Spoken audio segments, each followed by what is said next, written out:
जय हिंद मित्रांनो, स्वागत आहे आपलं द गुरुजी यूट्यूब चॅनलवर। मित्रांनो, सध्या पेसा हेरिंग संदर्भात बघा आपल्याला महत्त्वाचं जे काही अपडेट आहे तर ते अपडेट आपण आजच्या व्हिडिओच्या माध्यमातून तुमच्यापर्यंत बघा पोहोचवणार आहे। आपल्याला माहिती आहे की कालच्या दिवसाला सध्या डेट देण्यात आली होती पेसा पद भरती संदर्भात जी याचिका आहे माननीय सुप्रीम कोर्टामध्ये। तर कालच्या दिवसाला देखील जी हेरिंग होती तर ती हेरिंग सध्या बघा होऊ शकली नाही। कालचं जे काय आहे तर ते 26 नंबरवरती बघा सीएल नंबर होता। त्यानंतर पुढील जी डेट होती तर ती आजची डेट सध्या मिळाली होती। मात्र आज आणि जे काही काल सर्वोच्च न्यायालयामध्ये जी पेसा केस होती तर ती केस बघा बोर्डावर असूनही प्रत्यक्ष सुनावणी त्या ठिकाणी आली नाही। तर हे एक प्रकारे आपल्याला वास्तवच आहे असं ह्या ठिकाणी म्हणता येईल। कारण का तर जी काही पेसा केस आहे तर ती पेसा केस आपल्याला माहिती आहे की वारंवार सध्या बोर्डावर ह्या ठिकाणी बघा येत आहे आणि बोर्डावर सध्या येण्याचं जे एकमेव कारण म्हणजे जे सरकारकडून सर्वोच्च न्यायालयामध्ये जी मेन्शन केलेली अर्जन्सी होती आणि जे सुधारित बघा प्रतिज्ञापत्र होतं। तर हे एक मिळून म्हणजे त्या ठिकाणी कारण आहे का त्याच्या आधारावर जी काही कोर्टामध्ये सध्या बघा पेसा केस आहे तर ती पेसा केसचे जे काही प्रमुख ह्या ठिकाणी बोर्डावरती अर्जन्सी आणि सुधारित प्रतिज्ञापत्र दाखल केल्यामुळे आपल्याला वारंवार बघा प्रत्येक दिवसाला बोर्डावर येताना पेसा केस दिसते आहे। मात्र जी काही सुनावणी असेल तर ती सुनावणी सध्या बघा ह्या ठिकाणी होत नाही। तर आता कोर्टासमोर जे काही पेसाचे प्रमुख मॅटर नसून सुधारित जे प्रतिज्ञापत्र सध्या बघा दाखल केलं आहे तर त्या प्रतिज्ञापत्रावरतीच ह्या ठिकाणी पुढची जी काही सुनावणी असेल किंवा त्याच्यानुसार बघा त्या ठिकाणी होणार आहे। तर आता सुनावणी झाली तर जे काही प्रतिज्ञापत्राला बघा धरून असणार आहे, कारण अर्जन्सी आणि प्रतिज्ञापत्र सध्या त्या ठिकाणी दाखल झालेलं आहे। परंतु जे काही सुधारित प्रतिज्ञापत्र आहे तर ते सरकारने जे कोर्टाकडून बघा मागितले होते त्याची काही प्रमाणात पूर्तता म्हणून जी भरती प्रक्रिया सध्या बघा सुरू झाली होती आणि त्या भरती प्रक्रियेमध्ये आपल्याला माहिती आहे की मानधन तत्वावरती नियुक्ती संदर्भात जो सध्या बघा 5 तारखेचा जो शासन निर्णय सध्या निर्गमित झाला होता 5 ऑक्टोबर 2024चा। तर तो एक प्रकारे त्या काही प्रतिज्ञापत्र सध्या दाखल केलं होतं तर त्याच्या माध्यमातून सध्या बघा तात्काळ त्या ठिकाणी GR काढून मानधन तत्वावरती नियुक्ती त्या ठिकाणी बघा सुरुवात ही झालेली आहे। आणि काही आस्थापनेमध्ये मानधन तत्वावरती नियुक्त्या देखील दिलेल्या आहेत। त्या 17 संवर्गामध्ये तलाठी असेल किंवा मग इतर ज्या काही शिक्षक भरती असेल तर त्यांना सध्या नियुक्त्या ह्या ठिकाणी दिलेल्या आहे। तर आता जे काही सुधारित प्रतिज्ञापत्र होतं तर त्या प्रतिज्ञापत्र बघा ह्या ठिकाणी दाखल करण्यात आलं होतं आणि त्या प्रतिज्ञापत्रामध्ये एकंदरीत जी काही मागणी होती तर ती मागणी नेमकी काय होती तर भरती प्रक्रिया आपल्याला माहिती आहे की सुरू ह्या ठिकाणी असली तरी ती त्या ठिकाणी पुढे जी काही भरती प्रक्रिया बघा पूर्ण होणार आहे किंवा नाही ह्या संदर्भात शेवटी ज्या काही नेमणुका असेल तर त्या नेमणुका देण्यासंदर्भात ह्या ठिकाणी जी काही राज्य सरकारने बॉम्बे उच्च न्यायालय असेल आणि सर्वोच्च न्यायालयात देखील ह्या ठिकाणी जी काही भूमिका त्या ठिकाणी घेतली होती आणि त्या भूमिकेमुळे राज्य सरकारने बघा जे काही पुढील पाऊल टाकण्यासंदर्भात त्या ठिकाणी कोणताही त्या ठिकाणी बघा निर्णय घेत न होते। जी काही मुलं होती पेसा पद भरती संदर्भात ज्यांची शिफारस झालेली होती तर त्यांना एकंदरीत कोर्टाच्या अंतिम निकाल लागेल तर त्यानुसार बघा नियुक्ती देण्यासंदर्भात त्या संदर्भात पुढे कोणत्याही प्रकारचं डिसिजन असेल तर ते बघा त्या ठिकाणी घेत नव्हती। परंतु आपल्याला माहिती आहे की पेसा पद भरती संदर्भात महत्त्वाचं नाशिक ह्या ठिकाणी जे 1 ऑगस्ट ते जवळपास 1 महिन्याचं महत्त्वाचं त्या ठिकाणी बेमुदत सध्या बघा आंदोलन झालं होतं। तर त्याचं एक प्रकारे त्या ठिकाणी महत्त्वाचा जो काही आदिवासी समाजाने दिलेला पाठिंबा तसंच वेगवेगळ्या जे काही लोकप्रतिनिधींनी त्या ठिकाणी पाठिंबा दिल्यामुळे आणि महत्त्वाचं माननीय JP गावित साहेबांनी आणि त्यांचे जे काही सहकारी होते तर त्यांच्या लीडने सध्या जो काही पेसा प्रकरण आहे तर ते पेसा प्रकरण एक प्रकारे ह्या ठिकाणी बघा गाजलं होतं आणि त्या अनुषंगाने कुठंतरी सरकारला त्या संदर्भात जाग आली आणि दखल घेण्यासंदर्भात जे काही पुढे बघा भाग पाडलं। मग ह्यानुसार बघा पुढे जे काही पुढचं महत्त्वाचं आपल्याला माहिती आहे की मुंबई ह्या ठिकाणी जी काही पेसा पद भरतीमध्ये शिफारस झालेली उमेदवार असेल तसेच बघा त्यांच्या समवेत माननीय जे काही झिरवड साहेब असेल तसेच त्यांच्या समवेत जे आदिवासी आमदार महोदय असेल तर ते मिळून सध्या आपल्याला माहिती आहे की पुढचा जो काही पाठपुरावा होता तो तर ते करत होते। आणि त्या अनुषंगाने जे सध्या मंत्रालयामध्ये आपल्याला माहिती आहे की सध्या माननीय झिरवड साहेबांच्या समवेत इतर जे काही आमदार होते तर त्यांनी जी काही जाडी होती त्याच्यावरती उड्या घेतल्या होत्या आणि तशाच प्रकारे जे काही ठिय्या आंदोलन असेल ते त्या ठिकाणी बघा सुरुवात केलं होतं।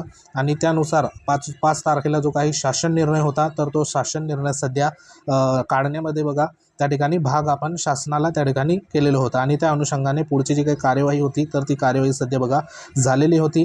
तर ह्याच्यामध्ये महत्त्वाचं जी काही अर्जन्सी होती किंवा मग प्रतिज्ञापत्र होतं तर ते प्रतिज्ञापत्र जवळपास 27 ऑगस्ट ते 28 ऑगस्ट दरम्यान हे जे होतं तर हे सध्या बघा त्या ठिकाणी दाखल केलेलं होतं। तर ह्या ठिकाणी तुम्हाला तारीख देखील दाखवतो बघा, जे काही 28 ऑगस्ट दरम्यान महत्त्वाचं इथं जे ॲप्लिकेशन आहे तर ते मॉडिफाय झालं होतं आणि कोर्टामध्ये सध्या बघा दाखल करण्यात आलेलं होतं। तर ज्या महत्त्वाच्या पुढील हेअरिंग संदर्भात आता पुढचं जे काही नवीन हे या ठिकाणी सुधारित प्रतिज्ञापत्र आहे तर त्यानुसार हेअरिंग आता पुढे बघा ह्या ठिकाणी होणार आहे। तर ह्याच्यामध्ये महत्त्वाचं आपल्याला माहिती आहे की ज्या काही पेसा पदभरतीबाबत माननीय मुख्यमंत्र्यांनी जवळपास आपल्याला माहिती आहे की त्या संदर्भात वेळोवेळी त्या ठिकाणी वेळ त्या ठिकाणी मिळत नव्हती आणि त्या अनुषंगाने महत्त्वाचं जे काही पुढचं पाऊल होतं तर ते लोकप्रतिनिधींनी सध्या बघा उचललं होतं आणि त्या आधारावर जो GR निघून प्रत्यक्ष जे काही नियुक्ती प्रक्रियेला एकंदरीत ह्या ठिकाणी गती आलेली आहे। तर नेमकं जो महत्त्वाचा 5 ऑक्टोबर रोजी जो शासन निर्णय सध्या बघा बाहेर पडला होता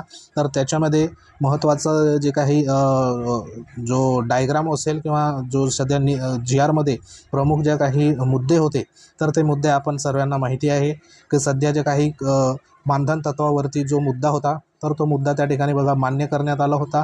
तसे इतर जे मुद्दे होते त्याच्यामध्ये जे सेवा संरक्षण संदर्भात असेल किंवा मग इतर ज्या काही नेमणुका कायम नेमणुका होत्या त्या पद्धतीने सध्या नेमणुका त्या ठिकाणी आदेश त्या ठिकाणी द्यावा कोर्टाच्या अधीन राहून।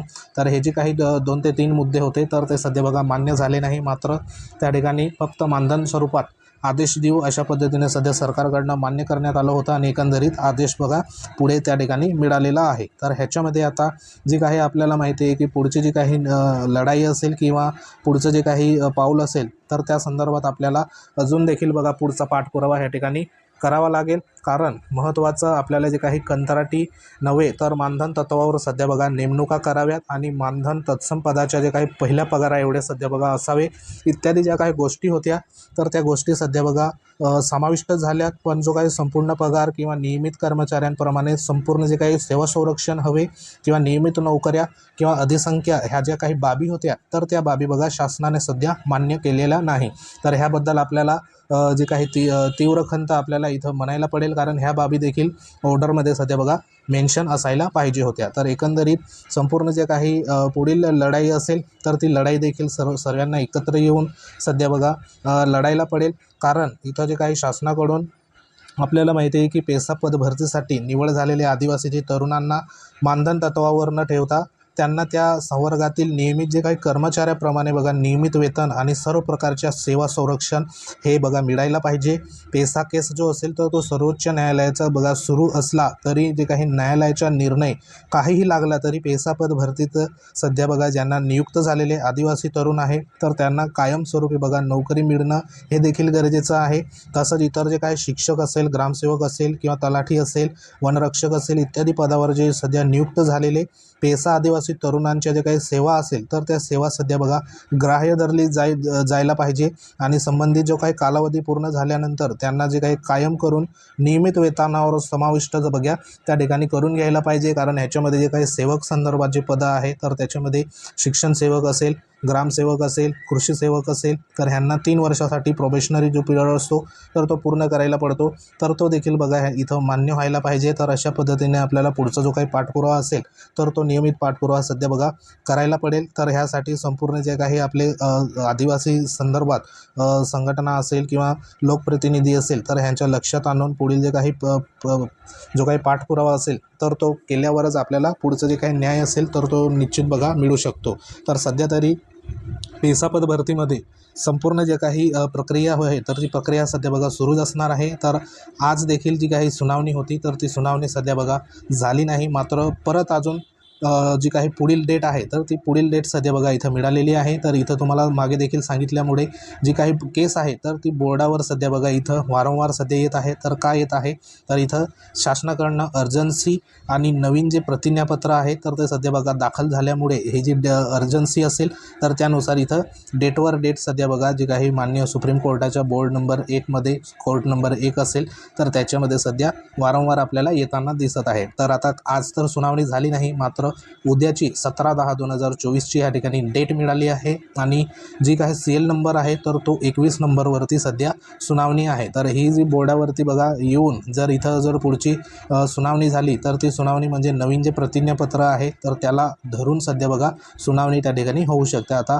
नेमकं उद्याला नेमकं काय होतं ते देखील बघणे गरजेचं आहे। उद्या नेमकं जे होईल ते तुमच्यापर्यंत सध्या बघा माहिती पोहोचवण्यात येईल। पण सध्या तरी जे काही पेसा पद भरती संदर्भात ज्या महत्त्वाच्या ज्या पुढची पाठपुरावा असेल तर तो देखील करणे बघा गरजेचं आहे। कारण इथं नियुक्त्या तर मिळाल्या आहे पण त्या नियुक्तीमध्ये फक्त मानधन तत्वावरती सध्या त्या ठिकाणी नेमणुका ह्या ठिकाणी झालेल्या आहे। मात्र ज्या महत्त्वाच्या गोष्टी होत्या त्याच्यामध्ये नियमित कर्मचाऱ्यांप्रमाणे संपूर्ण जे काही सेवा संरक्षण असेल तर ते त्या ठिकाणी हवं होतं आणि नियमित ज्या काही नोकऱ्या असेल किंवा अधिसंख्य ज्या काही बाबी होत्या अधिसंख्य पदासंदर्भात तर ते सध्या बघा शासनाने मान्य नाही केलं आणि त्या अनुषंगाने आपल्याला महत्त्वाचं बघा जी काही पेसा पद भरती संदर्भात आज ऑर्डर जरी मिळालेली आहे मानधन तत्वावरती पण पुढचं जे काही भविष्य असेल तर ते भविष्य त्याच्यामध्ये आपल्याला कोणत्याही प्रकारची सिक्युरिटी किंवा सेवा जे काही असेल तर त्या संदर्भात कुठेही मेन्शन नाही। तर त्या संदर्भात बघा पुढे देखील पाठपुरावा करणे गरजेचं आहे जेणेकरून जे काही सेवक पद असेल तर त्या संदर्भात जो कालावधी असेल तर तो देखील बघा गणला गेला पाहिजे। तर एकंदरीत अशा पद्धतीने सध्या बघा पेसा पद भरती संदर्भात जी काही हेअरिंग असेल तर ती हेअरिंग या ठिकाणी बोर्डावर सध्या येत आहे। मात्र प्रत्यक्ष सुनावणी असेल तर ती सुनावणी इथं होत नाही। तर आता उद्याच्या दिवसाला 17/10/2024ला नेमकं कशा पद्धतीने 21 नंबरवरती हेअरिंग असेल तर ती हेअरिंग सध्या बघा होते किंवा नाही तर ते देखील आपण उद्या बघूया। तर ही एक महत्त्वाची अपडेट होती। अपडेट आवडली असेल व्हिडिओ लाईक करा, शेअर करा। तुम्ही जर आपल्या चॅनलवर नवीन असाल तर चॅनलला सबस्क्राईब करा। तर भेटू आपण अशाच प्रकारच्या महत्त्वाच्या अपडेटमध्ये। तोपर्यंत जय हिंद, वंदे मातरम।